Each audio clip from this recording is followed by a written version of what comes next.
Hello everyone and welcome to Quick Concept Series for Economics with me Siddharth Kumar. और इस series में हम economics के इंपॉर्टेंट कॉन्सेप्ट समझते हैं क्विकली बट कॉम्प्रिहेंसिवली। और आज का हमारा कॉन्सेप्ट है लॉ ऑफ सप्लाई। ऑलरेडी इसके प्रीवियस वीडियो में जो आप प्लेलिस्ट में देख सकते हो हमने लॉ ऑफ डिमांड कवर कर रखा है और law of supply almost similar है टू लॉ ऑफ डिमांड। यानी लॉ ऑफ सप्लाई क्या बोलता है, और याद रखिए लॉ ऑफ डिमांड आपका था बायर या कंज्यूमर के पर्सपेक्टिव से, लॉ ऑफ सप्लाई है सेलर या प्रोड्यूसर के पर्सपेक्टिव से। और एक बहुत सिंपल चीज बोलता है कि जैसे ही किसी चीज का दाम बढ़ता है यानी प्राइसेस इंक्रीज होते हैं, द सप्लाई ऑल्सो इंक्रीजेस। अगर प्राइस इंक्रीज होगा तो सप्लाई बढ़ जाती है एंड सिमिलरली अगर प्राइस नीचे जाएगा तो सप्लाई भी घट जाती है। This is a simple law of supply. इसका ग्राफ कुछ ऐसा दिखता है एंड याद करिए लॉ ऑफ डिमांड का ग्राफ कुछ ऐसा दिखता था। ओके एंड यहाँ पे एक और चीज जो लॉ ऑफ डिमांड में एप्लीकेबल थी वो यहाँ पे भी एप्लीकेबल है, यानी सप्लायर या प्रोड्यूसर की विलिंगनेस तो होनी ही चाहिए। So there should be willingness जो मोस्टली प्राइस पे डिपेंड करती है, बट एबिलिटी भी होनी चाहिए। फॉर एग्जाम्पल जैसे अभी बहुत सारे एआई टूल्स और उसमें बहुत सारा इनोवेशन आया है, चैट जीपीटी वगैरह ये सब।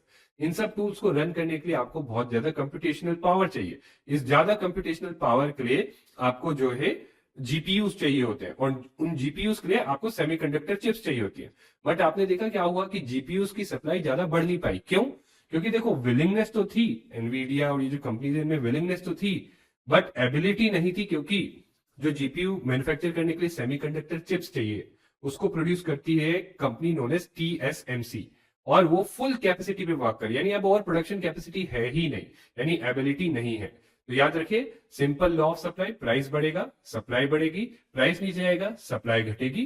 ठीक है, एंड जो सप्लायर या प्रोड्यूसर है उसकी विलिंगनेस और एबिलिटी दोनों होनी चाहिए। और ग्राफ कुछ आपका इस तरीके का दिखता है। अब रीजन भी समझ जाते हैं कि क्यों ऐसा होता है। तो बहुत सिंपल और स्ट्रेट फॉरवर्ड है। सबसे पहला तो भाई प्राइस बढ़ रहे हैं तो कोई भी प्रोड्यूसर है उसके लिए जो है प्रॉफिट्स ज्यादा है, राइट। मोर प्राइस मींस मोर प्रॉफिट्स। दूसरी चीज, जैसे ही हम देखते हैं कि भाई किसी चीज के प्राइस बढ़ते हैं उसके सप्लायर्स बढ़ जाते हैं। ये एग्रीकल्चर में इंडिया में बहुत होता है। जैसे एग्रीकल्चर में इंडिया में देखते हैं कि भाई एमएसपी सरकार अनाउंस करती है तो लोगों को दिखता है कि अच्छा अब तो वीट या राइसेस के दाम ज्यादा अच्छा एमएसपी है, तो बहुत सारे फार्मर्स जो शायद से नहीं भी ग्रो करने वाले होते राइस और वीट, वो राइस और वीट ही ग्रो करते हैं और इसके कारण कई बार आपके पास बम्पर क्रॉप या एक्सेस क्रॉप आ जाती है। और लास्टली कई जगह ऐसा भी हो सकता है कि भाई दुकानदार होते हैं उनके पास बहुत सारी इन्वेंट्री माल पड़ा रहता है, राइट। तो कभी कभी कम दाम पे वो बेचते नहीं, रखे रखते हैं और बाद में जब दाम जो है बढ़ जाते हैं तब वो उसको बेच देते हैं।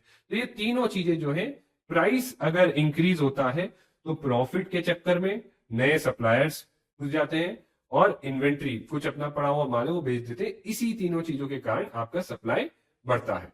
और भी दूसरे फैक्टर्स प्राइस के अलावा हैं जो सप्लाई आपकी जो है सप्लाई को इन्फ्लुएंस करते हैं, जैसे कॉस्ट ऑफ प्रोडक्शन। अगर कॉस्ट ऑफ प्रोडक्शन कम हो जाता है तो सप्लाई बढ़ जाता है। क्यों? क्योंकि देखो आपकी चीज तो सेम दाम की बिक रही है, कॉस्ट ऑफ प्रोडक्शन कम हो गया तो प्रॉफिट आपका बढ़ गया, तो सप्लाई बढ़ जाता है। कोई नई टेक्नोलॉजी आई, कोई नई इनोवेशन आई, so new technology new innovation, again जिसने चीज को बनाना या तो फास्टर कर दिया या इजियर कर दिया या फिर जो है लेस कॉस्टली कर दिया, तो again new technology new innovation leads to more supply. Similarly आपकी गवर्नमेंट पॉलिसी, तो कई बार गवर्नमेंट जो है सब्सिडीज देती है। जैसे गवर्नमेंट ने रिसेंटली लॉन्च की production linked incentive scheme, PLI scheme. बहुत ही सिंपल स्कीम है। और क्यों लॉन्च की कि भाई आप गवर्नमेंट सेट की 14 सेक्टर है, जैसे इलेक्ट्रॉनिक सेक्टर हो गया, राइट। कहा कि आप यहाँ पे आओ, फैक्ट्री सेटअप करो, मैन्युफैक्चर करो और एक बेस लेवल से ऊपर जो भी आप यहाँ पे प्रोड्यूस करके सेल करोगे, राइट, उस पे आपको इंसेंटिव मिलेगा। यानी ये एक इंसेंटिव उनको इंकरेज कर रहा है, किसके लिए? सप्लाई बढ़ाने के लिए। ठीक है, so this is your law of supply. बाकी आप अपनी अंडरस्टैंडिंग टेस्ट कर सकते हो इस क्वेश्चन के थ्रू, और आप पॉज करके और इसका आंसर आप कमेंट्स में मुझे बता सकते हो। एंड लास्टली अब जो हमारा अगला टॉपिक होगा वो रहेगा मार्केट इक्विलिब्रियम, यानी एक्चुअली ये लॉ ऑफ सप्लाई और डिमांड कैसे इंटरैक्ट करती है और कैसे मार्केट में किसी भी चीज का प्राइस डिटरमाइन करती है। और ये हम इनफैक्ट ग्लोबल क्रूड ऑयल के प्रोडक्शन और सप्लाई को लेके डिस्कस करेंगे। सो अगर आपको ये सीरीज पसंद आ रही है please do like and share it with your friends, and अगर कोई फीडबैक भी है please share it in the comments. So thank you very much and see you again next time.